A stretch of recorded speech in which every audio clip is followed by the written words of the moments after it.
Bonjour, mon nom est Michel Levert et bienvenue à Pèlerinage de notre voisinage. Pour ces 2 dernières émissions de la saison, nous vous ferons visiter l'église de Saint-Pascal de Bellon. Alors, bonne écoute.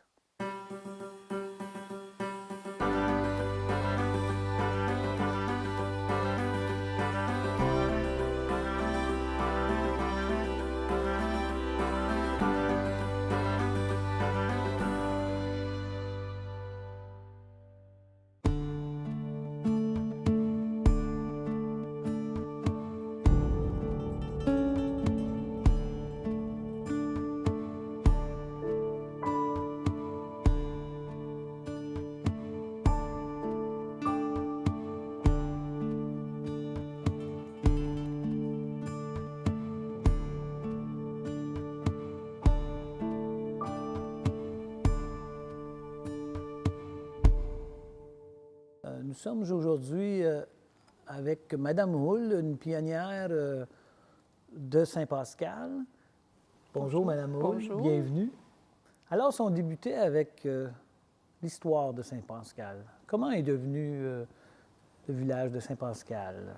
Mais d'abord, avant le village, il y avait des résidents éparpillés un peu, je veux dire, sur les terres.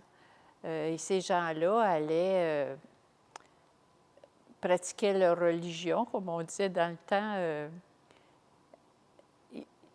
Certains allaient à Corrine, parce qu'ils étaient plus près de Corrine. D'autres allaient à Bourgette, parce qu'ils étaient plus près. Puis ceux plus près de Clarence Creek allaient à Sainte-Félicité de Clarence Creek. Il faut penser que dans ces années-là, même avant 1900, puis 1900, c'était pas en auto, c'était en voiture. Alors, c'était assez loin, surtout l'hiver. Alors, les gens se sont parlé, se sont rencontrés, puis ils se disaient pourquoi est-ce qu'on n'aurait pas une paroisse à nous, une paroisse où on serait plus près de l'Église, puis alors c'est comme ça, à force d'en parler, puis ils ont demandé à l'évêque une rencontre, puis une suggestion comme ça, et c'est comme ça que l'évêque du temps a accepté de bâtir une nouvelle paroisse. Et bien, comme les gens aimaient aussi, surtout ceux qui n'étaient pas cultivateurs, aimaient s'installer autour de l'école et autour de l'Église. Alors, c'est comme ça qu'ils se sont bâtis graduellement autour de l'Église et que ça a formé un petit village. Mais ça n'a pas toujours été Saint-Pascal de Bellon. À un moment donné, j'ai lu dans le livre, là, on avait un autre nom à cause du lac ou... Oui, c'est ça. Ça s'appelait une partie. Ça s'appelait The Lake parce qu'ils étaient très influencés par les anglophones qui avaient eu les premières terres. Hein? Fait que là, après ça, c'est lorsque la paroisse a été fondée qu'on a baptisé Saint-Pascal de Bellon. Parce que ce qu'on nous a raconté, moi, depuis que je suis petite fille, dans les débuts, quand la paroisse s'est fondée, qu'il y avait une grande dévotion pour Saint Pascal Bellon. Le petit Pascal Bellon, enfant de Martin Bellon, c'était un berger qui gardait ses moutons, comme si on connaît l'histoire de Saint Pascal Bellon, fils de cultivateur. Puis les gens trouvaient qu'ils pouvaient s'identifier à Pascal Bellon, parce que c'est un petit-fils de cultivateur, puis il y avait une très grande dévotion à l'Eucharistie.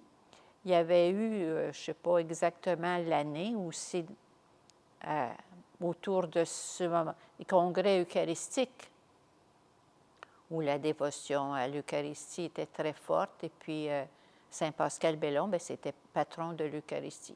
Alors, c'est pour ça qu'ils ont pris le nom de Saint Pascal Bellon.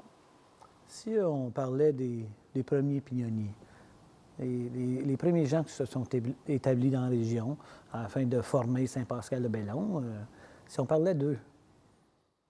Ça, je ne voudrais pas en oublier. Puis moi, sûrement, étant une Garot-Montreuil, je me souviens plus de mes ancêtres à moi, mais je ne voudrais pas oublié d'autres familles.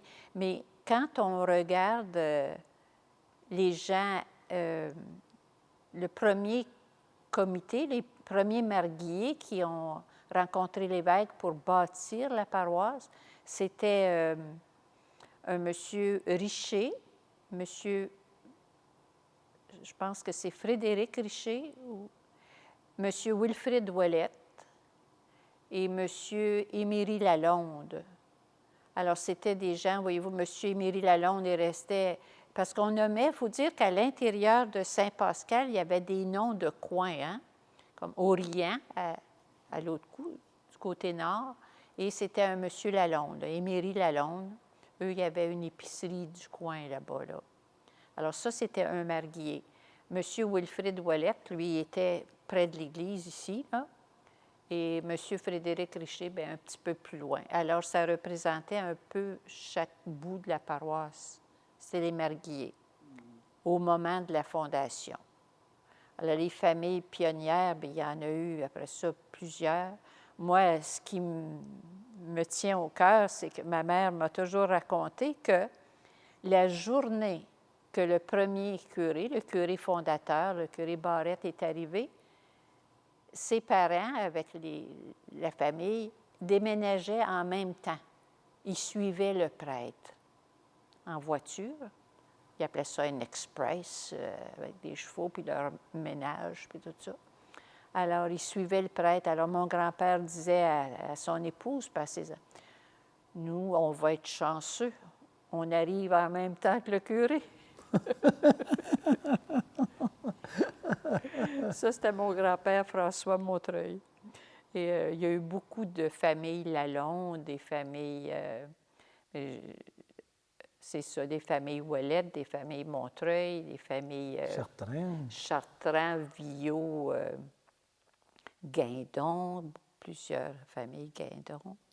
Quand on a bâti la première église, je ne sais pas si vous pouvez nous éclairer un peu là-dessus, il y a sûrement quelqu'un qui a donné le terrain ou le terrain oui, appartenait à... Ça, c'est encore une autre histoire, là. Quand ils ont parlé de construire une église, les gens voulaient l'avoir chacun près de leur maison, près de leur endroit. Puis, les gens, on parle du chemin Rollin maintenant, mais ils appelaient ça la côte, là, le chemin Rollin, parce que c'était plus élevé. Eux voulaient l'avoir là parce qu'ils disaient que c'était plus haut, tandis qu'ici, c'était plus bas, et puis l'eau du lac montait, hein, le printemps. L'eau venait presque, bien, pas jusqu'à l'église, mais ça venait en arrière, là. Puis ils disaient, bien, c'est pas bon, que c'est trop bas. Mais le monsieur Lalonde, qui demeurait juste à côté de l'église, qui n'était pas encore construite, mais qui dit, bon, bien, moi, là, je vais régler ça, cette affaire-là. Je vais donner mon terrain, une partie du terrain pour la construction de l'église. Alors, ça l'a réglé l'affaire. Il n'avait pas besoin de payer le terrain. Il l'avait gratuit. Oui, parce que les gens étaient quand même attachés à leur terre, parce qu'ils travaillaient tellement fort dans le temps. Bien oui, c'est ça. Alors, la première église a pris combien de temps depuis à bâtir? Là, Ça, je ne peux pas répondre à ça. Non. Combien de temps? OK. Mais la deuxième église, on peut s'en parler peut-être? Oui, la deuxième. La deuxième. C'est plus près de moi. Oui. Combien de temps? Combien d'argent peut-être? Le temps, bien, elle a brûlé le dimanche matin, le 20 juin 1943. Le curé du temps, le Georges Antoine Séguin, a dit à ses paroissiens, on va se retrousser les manches et on va rebâtir. Et à Noël, le 24 décembre au soir, la messe de minuit était célébrée dans la nouvelle église. Je me souviens encore, j'étais toute petite, mais les bancs étaient fraîchement vernis, puis notre linge collait un petit peu. Alors, après le feu, ou durant le feu, on a sauvé beaucoup de choses de l'Église. Vous voulez que je vous parle du feu? Ben oui, absolument. Ça fait partie un peu. Avant, on parle de la nouvelle Église, mais la vieille Église était quand même très importante parce qu'il y a des choses qui sont restées. Puis des choses, c'est-tu encore les bancs qu'on voit ici aujourd'hui? Si on peut élaborer un peu là-dessus.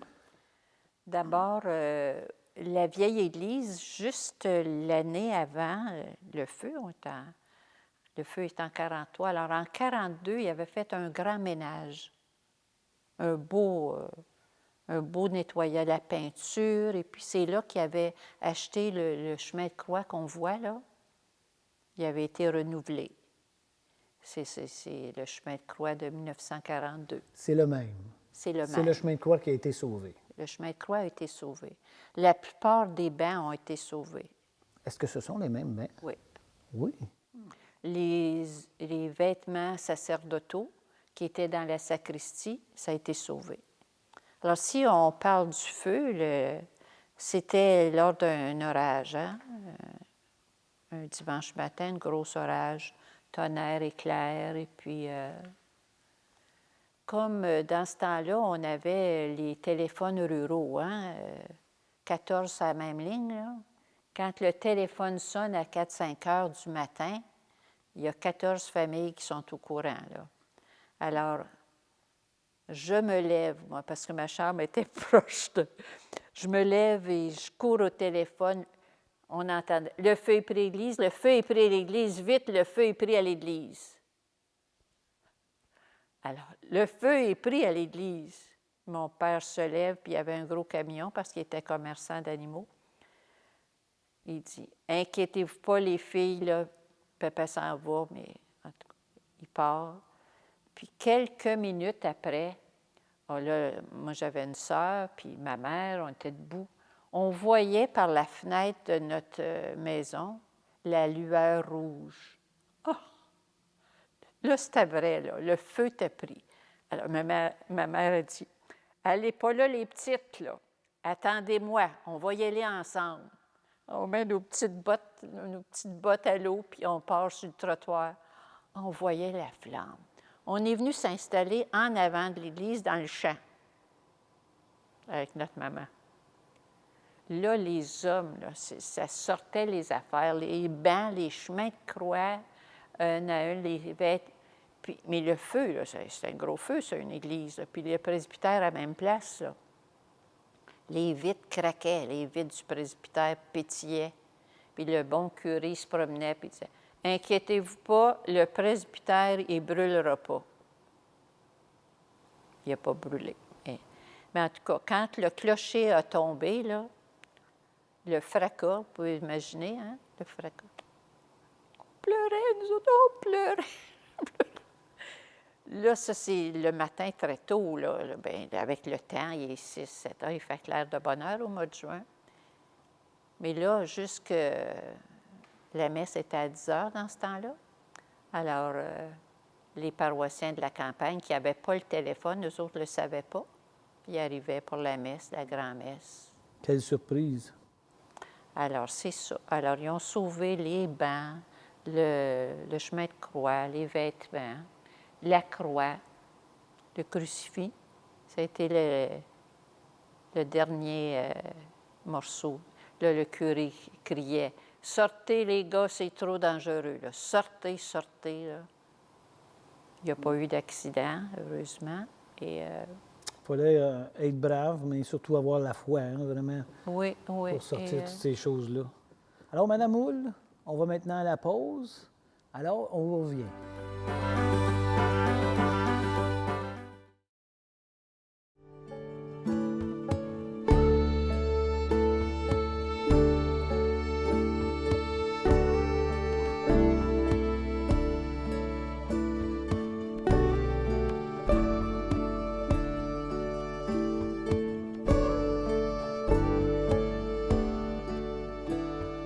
Alors, nous sommes de retour de la pause, toujours avec Mme Houle.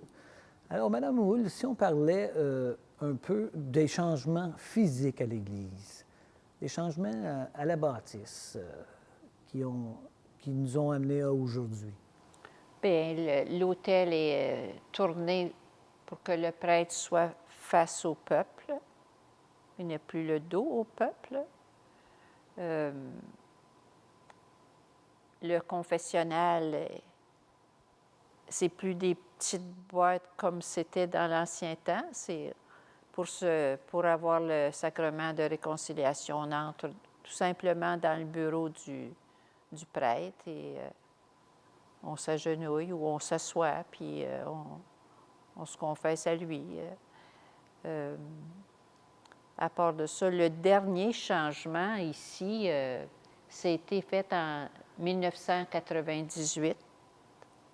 Le changement complet là, de le plafond, cette lisière qui n'est pas droite, mais c'est pensé. C'est pour aller avec toutes les pentes des soliveaux au plafond, là. Puis les bois francs, tout ça. Ça a été refait, le chœur, ça a été refait en 1998, là. Je sais que c'est l'église, c'est sur la même fondation, que la cloche, elle a été achetée à Montréal, puis elle n'a pas été installée tout de suite, là, après le feu. Elle est restée sur le perron de l'église 43-44, quelques années là, avant, parce que ça prenait un clocher, puis ça prenait des sous. Puis, en tout cas, la cloche, il y a eu l'achat, premièrement. Après ça, il y a eu la bénédiction, parce qu'une cloche, c'est toute gravée avec le nom du prêtre actuel, du Monseigneur, des marguilliers dans le temps. Puis les marguilliers, ça, je me souviens, c'était M. Cyprien Séguin, M. Noël Viault, M. Norbert Garot. Ça, c'était les 3 marguilliers du temps. Leur nom est sur la cloche. Et il y a le nom du parrain et de la marraine de la cloche. C'était M. et Mme Noël Viault, son épouse, Mme Annette Viault. Et puis, il y a les notes le son de la cloche, là. Et puis, si on parlait maintenant des changements, ce qui est cérémonie à l'Église, là. Bien, ça, c'est ça. C'était après Vatican II, le laïc engagé dans l'Église et l'implication de la femme, où la femme a été acceptée dans le cœur, puis a été acceptée à devenir ministre de communion, ministre de lecture. Et tous les laïcs ont été, à ce moment-là, acceptés. Et, surtout, les hommes étaient... Avant ça, les hommes aidaient le prêtre souvent, mais la femme, elle priait dans son banc, hein, tandis qu'après le concile... Ça a changé elle est beaucoup les devenue choses. plus active, puis... Une bonne chose. pour aider. Ben oui, c'est une bonne chose. Dans toutes les années, vous avez quand même connu beaucoup de prêtres qui sont venus ici. Y a-t-il un prêtre qui vous a marqué plus qu'un autre? Et puis, pour quelle raison, peut-être? Ah, ça, l'histoire, elle peut être longue, parce que j'ai pas connu les premiers prêtres, parce que ça fait, je pense, il devrait en avoir eu 17, 18, là, à peu près, là. Je peux me tromper un peu, mais environ 18 prêtres qui ont passé jusqu'à maintenant. Mais je peux dire que chacun a apporté sa richesse personnelle, sa créativité, son talent dominant, parce que chacun, hein, on a une force. Mais moi, personnellement, j'ai pas connu beaucoup le curé qui m'a baptisée. C'était Amand Rollin. Le curé j'ai fait ma première communion, c'était le curé qui était présent lors du feu, le curé Séguin, Antoine Séguin. Ça, j'étais jeune enfant. Ensuite, un qui... on les oublie pas, personne, là, mais Jean Berthiaume. J'étais jeune fille et Jean Berthiaume, c'est un prêtre joyeux qui se promenait avec sa petite Volkswagen, puis le toit ouvert, puis il se promenait, puis des signes à tout le monde, puis dans les rencontres, il dansait, puis il faisait des chorégraphies, il jonglait, puis il chantait toujours sa chanson Je suis l'accordaire, je ne bois que de l'eau. Il était très fort pour le mouvement l'accordaire. En tout cas, ça en était un très spécial aussi. Il y a eu le curé Aymar, que lui, c'était un bâtisseur, et c'est lui qui a apporté l'eau, la première aqueduc de Saint-Pascal. Les sœurs, le couvent, c'est allé chercher les sœurs de la Charité, les sœurs Grises de la Croix dans ce temps-là, puis qui ont bâti un couvent, ça c'était en 1949. C'était... Mais chacun, le curé Larocque, lui, c'était un amoureux de la Vierge. Il l'appelait le curé aux statues. Il y avait des statues partout. Il y en avait une en avant de l'église. Il y avait le pont des Chapelets. Il y avait, lui, la Sainte Vierge. Il a dû en avoir une grosse statue dans sa chambre à coucher. Plusieurs prêtres. Je ne veux pas... L'abbé Jean-Louis Gosselin qui est arrivé. Vois-tu, ça, je parle à mon nom personnel. Là. Il arrive le vendredi soir et le lendemain matin, il baptise notre 4e bébé, notre petite fille. Il disait toujours, ça c'est ma petite que j'ai baptisée le premier jour que j'étais à Saint-Pascal.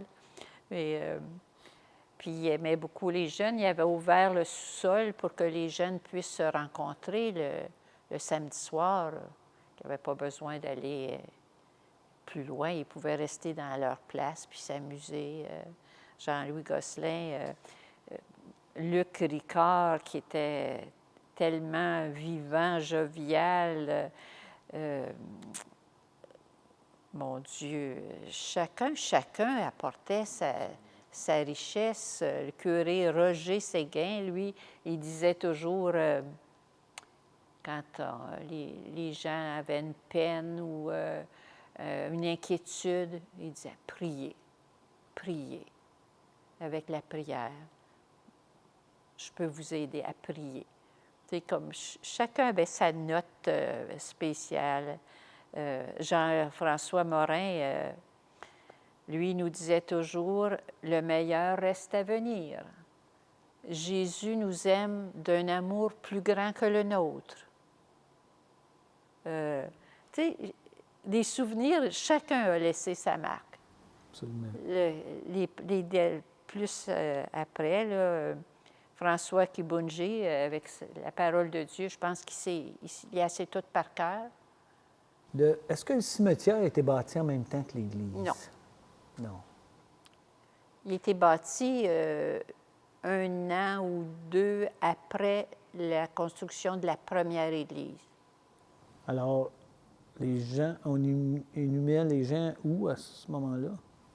Bien, j'imagine que avant qu'il y ait une paroisse, il était inhumé le plus près où il demeurait. S'il était pratiquant à Clarence Creek, il était enterré à Clarence. Okay. D'autres étaient à Curran, dépendant où il demeurait. Tu sais. Le cimetière est quand même arrivé pas très longtemps après la construction. Ça. Pour moi, dès qu'il y a eu un premier décès, là, ils ont dit... c'est le temps. C'est le temps. La paroisse a eu son propre couvent, vous en avez parlé un peu. Ah oui, ça aussi. Parce qu'on a eu aussi des sœurs. Y a-t-il des histoires ou quelque chose qu'on pourrait parler? C'est en 1949 que les sœurs Grises de la Croix, qui sont maintenant les sœurs de la Charité, ont accepté de venir bâtir un couvent à Saint-Pascal. Ça, c'était pendant l'été de 1949. Et quand l'école commence, en septembre, le couvent n'est pas fini de construire, il n'est pas prêt à loger les religieuses. Alors, c'est chez mes parents qui viennent demeurer. Les 2 fondatrices, Sœur Saint-Hector et Sœur Loyola. Alors, ils demeurent chez nous, ils ont leur chambre et ils enseignent à l'école, mais sont pensionnaires chez nous jusqu'aux vacances de Noël. Et aux vacances de Noël, ils déménagent dans leur couvent. Puis là, bien, la cuisinière vient les trouver, sœur Marie du Cap, dans le temps, c'est une Gabrielle Surprenant. Il faut dire que Gabrielle Surprenant et sœur Lauriette Adam, qui était sœur Loyola, vivent encore. J'ai justement visité sœur Lauriette Adam dimanche passé. Elle a 94 ans. Elle a des beaux souvenirs de Saint-Pascal. Et concernant ces religieuses-là, ils décident d'offrir la 9e et la 10e année aux enfants de Saint-Pascal au lieu d'aller au secondaire ou dans les pensionnats. Alors, ils ont une classe dans leur couvent. Au 2e étage, une classe pour la 9e et 10e année. Et ils ont eu cette classe-là tout le temps qu'ils ont demeuré à Saint-Pascal, jusqu'en pendant 20 ans. Ils sont partis en 69. Alors, il y avait combien de sœurs au maximum dans le couvent?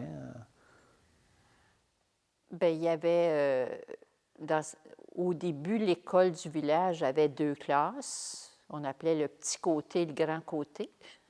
Alors, il y avait 2 religieuses là. Ensuite, bien, il y avait la religieuse pour la 9e et 10e année, qui faisait 3, plus la cuisinière. 4 religieuses. 4 religieuses, hein? Si on partait aujourd'hui, on allait visiter le cimetière. Y a-t-il une tombe ou une personne qui vous vient à l'idée? Bien, chaque mois de septembre, il y a la visite du cimetière, aller visiter les tombes de nos défunts. Et moi, bien, je m'en vais sur la tombe de mes parents, de mes grands-parents. Mes 2 grands-parents sont là avec leur tombe, leur monument. Les Montreuil, les Garreau. Et j'en ai plein, des oncles, des tantes, mon parrain, ma marraine, les Ouellettes. Alors, Mme Houle, merci beaucoup de nous avoir accompagnés dans ça m'a fait plaisir. Cette belle visite de l'Église et l'histoire de Saint-Pascal. Alors, merci beaucoup. Je pourrais ajouter que si j'ai oublié des personnes ou qui m'en excusent parce que ça fait beaucoup de bagages dans peu de temps. Merci encore. Ça me fait plaisir.